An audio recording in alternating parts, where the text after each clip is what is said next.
Hey there, you're looking kind of cute. Don't forget to subscribe and check out all my other socials. Enjoy. The elegant heels clicked purposefully across the polished marble floor of the courthouse. Heads turned to follow the confident stride of the woman in the crisp navy suit, her auburn hair swept into a sleek chignon. Few would have guessed that beneath the flawless makeup and feminine poise was Emmanuel Reeves, once known as the most ruthless defense attorney in the city. Now she was Adeline Crawford, and she was about to win another impossible case. Adeline strode into the courtroom, setting her briefcase on the defense table with a soft thud. She felt the familiar thrill as she surveyed the room, the nervous energy of her client, the smug certainty of the prosecution, the impassive faces of the jury. They all underestimated her, and that was exactly how she liked it. "All rise," called the bailiff as the judge entered. Adeline smoothed her skirt as she stood, relishing the swish of silk against her legs. It had been nearly 2 years since she'd begun living full-time as a woman, but the novelty hadn't worn off. Neither had the strategic advantage it gave her in the courtroom. As the trial got underway, Adeline watched the prosecutor lay out his case with barely concealed disdain.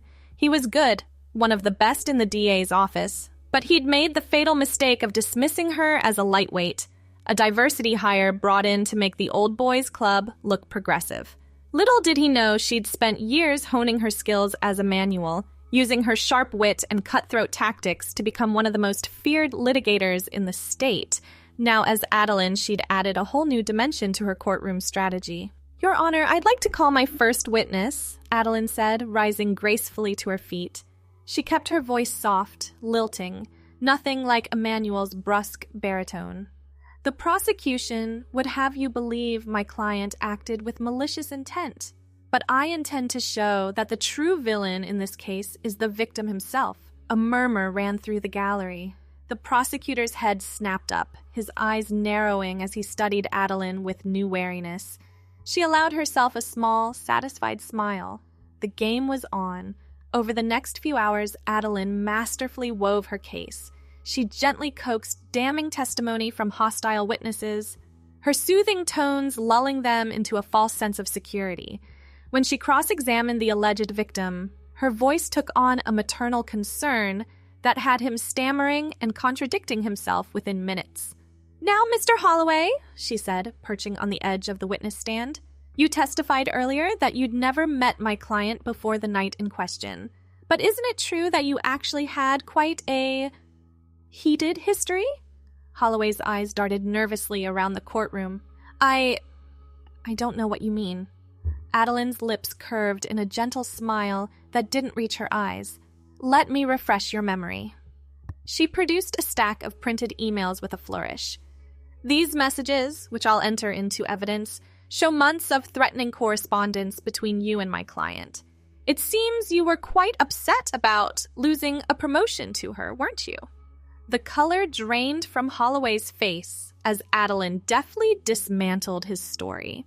By the time she was finished, the jury was looking at him with clear suspicion. The prosecutor was slumped in his chair, defeat written in every line of his body. As Adeline returned to her seat, she caught her client's eye. The woman was staring at her with a mixture of awe and gratitude. Adeline gave her a reassuring nod. Another impossible case, another victory all but assured. It hadn't always been this easy. Adeline's mind drifted back to the early days of her transition, when the thrill of cross-dressing had given way to a deeper realization about her true identity.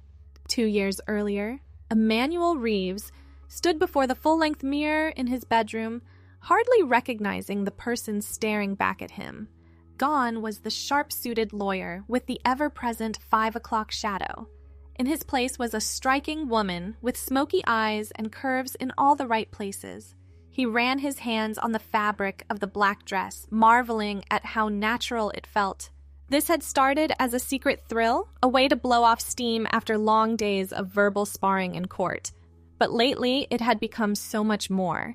Emmanuel had always prided himself on his ability to read people, to understand their motivations and weaknesses. It was what made him such a formidable attorney. But he'd been blindsided by his own truth. the growing certainty that the woman in the mirror was his authentic self. She took a deep breath, saying the name aloud for the first time. Adeline. It felt right in a way nothing ever had before. The next morning, Emmanuel walked into his office with new purpose. His assistant looked up in surprise as he strode past her desk. "Cancel my meetings for the next 2 weeks," he said briskly. "And get me an appointment with Dr. Harriet Chen. She's an endocrinologist specializing in hormone therapy." The assistant's eyebrows shot up, but she knew better than to question her boss's decisions. "Right away, Mr. Reeves." Emmanuel paused at the door to his office, one hand on the knob. He turned back with an uncharacteristic hint of vulnerability in his eyes. "And Jessica, I'd appreciate your discretion in this matter." She nodded solemnly. "Of course, sir. You can count on me." Over the next few months, Emmanuel began the painstaking process of transition. She started hormone therapy, began the arduous task of hair removal, and slowly built a new wardrobe. All the while, Adeline continued to dominate in court as Emmanuel using her razor-sharp legal mind to win case after case. But she couldn't help noticing how differently she was treated when she ventured out as Adeline. People were kinder, more solicitous. They underestimated her, assuming a pretty face meant a lack of substance. It was infuriating, and utterly fascinating. One evening, Adeline decided to test her theory. She had a pre-trial meeting with a notoriously difficult client, a CEO accused of insider trading. Emmanuel had been dreading the confrontation, knowing the man's reputation for bullying his lawyers. But Adeline swept into the conference room with a warm smile, her heels clicking confidently on the hardwood floor. "Mr. Daltrey, I'm Adeline Crawford. I'll be handling your case." The CEO's eyes widened in appreciation as he took in her tailored suit and elegant updo. His entire demeanor softened. "Well, hello there, sweetheart. Aren't you a sight for sore eyes?" Adeline's smile never wavered, even as her stomach churned at the condescension in his tone. "I've reviewed the facts of your case, and I believe we have a strong defense. Now let's go over your statement, shall we?" To her amazement, the notoriously combative client was putty in her hands. He answered her questions without argument, even volunteering additional information that proved crucial to his defense. By the end of the meeting, Adeline had everything she needed to craft an airtight case. As she gathered her papers, Daltrey leaned in conspiratorially. "You know, darlin', I was worried when they told me some hotshot named Emmanuel Reeves would be handling my case. Heard he was a real ball-buster. But I'm glad they sent you instead. You've got a much softer touch." Adeline's lips curved in a Mona Lisa smile. "Oh, I can assure you, Mr. Daltrey, I'm every bit as capable as Emmanuel Reeves." She left him puzzling over her words, a plan already forming in her mind. The next day, Adeline marched into the senior partner's office, her heart pounding but her resolve firm. "Sir, I need to speak with you about something important," she began. The older man looked up from his desk, his brow furrowing in confusion. "I'm sorry, miss. Do you have an appointment?" Adeline took a deep breath. "It's me, sir. Emmanuel Reeves. Or rather, I'm Adeline Crawford now." What followed was the most difficult conversation of her life. But to her immense relief, the partners were supportive. If somewhat bewildered, they agreed to let her transition fully, recognizing that losing their star litigator would be disastrous for the firm. And so, Adeline Crawford was officially born. She took a leave of absence to complete her physical transition, using the time to strategize her new approach to the courtroom. When she returned, the legal world was utterly unprepared for Hurricane Adeline. She quickly realized that the bias she'd experienced as a woman could be weaponized. Juries who might have been put off by Emmanuel's aggressive style were charmed by Adeline's grace and poise. Opposing counsel consistently underestimated her, failing to adequately prepare for her razor-sharp arguments. One particularly memorable case pitted her against a notorious chauvinist, a prosecutor known for steamrolling female attorneys. He swaggered into the courtroom, barely sparing Adeline a glance as he began his opening statement.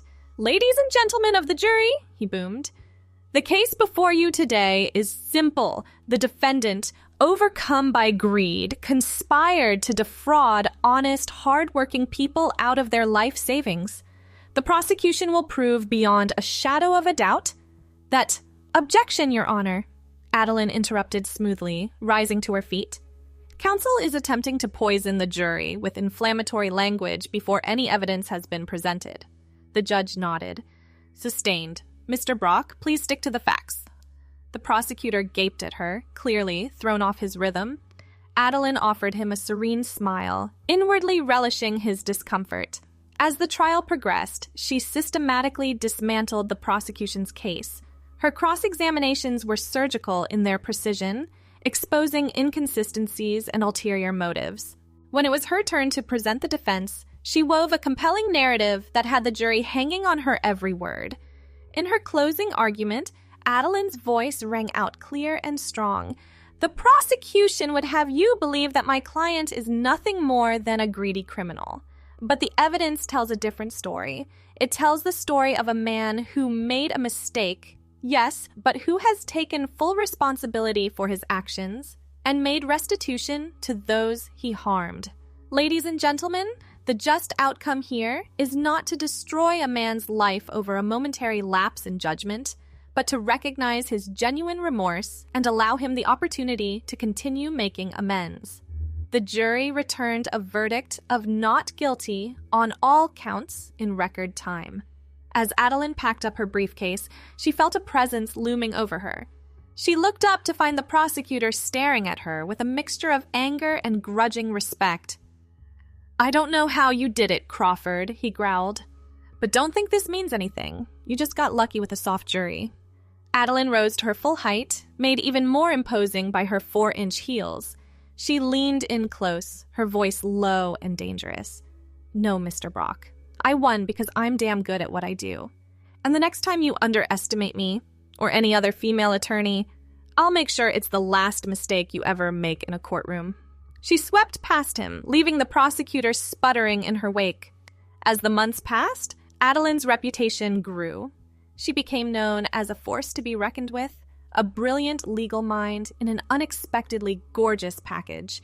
Her victory record was unparalleled, but with success came new challenges. Adeline found herself navigating a minefield of gender politics and professional jealousy. Some dismissed her victories as a result of her looks, unable to fathom that she could be both beautiful and brilliant. Others whispered about her past, questioning her right to compete in women's spaces. Adeline weathered it all with grace and determination. She became a mentor to young female lawyers, teaching them how to command respect in a male-dominated field. She took on pro bono cases for transgender clients, using her legal expertise to fight for their rights. And through it all, she never lost sight of who she was, a formidable attorney who happened to be a woman, and a woman who refused to be defined by anyone else's expectations. Now, as she stood before yet another jury, Adeline felt a surge of pride in how far she'd come. She'd taken the bias and discrimination she'd faced and turned it into her secret weapon. Every victory was a testament to her resilience, her brilliance, and her unwavering belief in herself. "Members of the jury," she began, her voice strong and clear. "Today, I'm going to tell you a story about truth, justice, and the power of seeing beyond appearances. By the time I'm finished, I'm confident you'll agree that my client is not only innocent of these charges, but a victim of a gross miscarriage of justice." As she launched into her opening statement, Adeline caught sight of her reflection in a window. The woman looking back at her was poised, confident, and utterly at home in her own skin. She was Adeline Crawford, and she was unstoppable. The trial stretched on for days, a high-stakes battle of wits and legal maneuvering. Adeline was in her element, deftly countering the prosecution's every move. She cross-examined witnesses with surgical precision, exposing inconsistencies and hidden agendas. Her objections were timely and devastatingly effective, keeping the prosecution off balance. But it wasn't just her legal acumen that gave Adeline an edge. She wielded her femininity like a weapon, using it to disarm hostile witnesses and charm the jury. A gentle touch on a nervous witness's arm, a compassionate smile at just the right moment. These small gestures worked wonders in building rapport and credibility. As the trial neared its conclusion, Adeline prepared for her closing argument. She knew this was her chance to drive home her client's innocence and secure yet another victory. She rose gracefully, smoothing her charcoal gray skirt as she approached the jury box. Her heels clicked softly on the polished floor, the sound emphasizing the hushed anticipation in the courtroom. "Ladies and gentlemen of the jury," Adeline began, her voice low and compelling. "Over the past week, you've heard a lot of testimony and seen a mountain of evidence. The prosecution has worked hard to paint my client as a criminal mastermind driven by greed and disregard for the law. But I ask you now to look beyond the smoke and mirrors, to see the truth that has been hiding in plain sight all along." She paced slowly before the jury, making eye contact with each member. "The prosecution's case is built on a foundation of assumptions and circumstantial evidence. They want you to believe that because my client is successful, because she had the means and opportunity, she must be guilty. But having the ability to commit a crime does not equal guilt." Adeline's voice grew more passionate as she continued.